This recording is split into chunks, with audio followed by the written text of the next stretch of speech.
Ikaze nanone kuri no murongo wa YouTube channel ni Eugene Frank. Uyu munsi nje kubagezaho inkuru ya Ndabaga, umukobwa w'intwari. Ndabaga yavutse ari ikinege, akiri uruhinja se yagiye ku rugerero, asigarana na nyina, akura atazi se.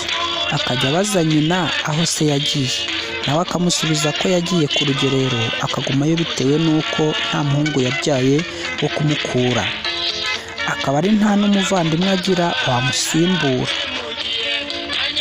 Ndabaga atangira kwiga imirimo ya gihungu buhoro buhoro, nko kurasa, gusimbuka, gutera icumu, gufora umuheto, kwiruka, mbese imirimo ya gihungu yose arayitoza ayimarayo.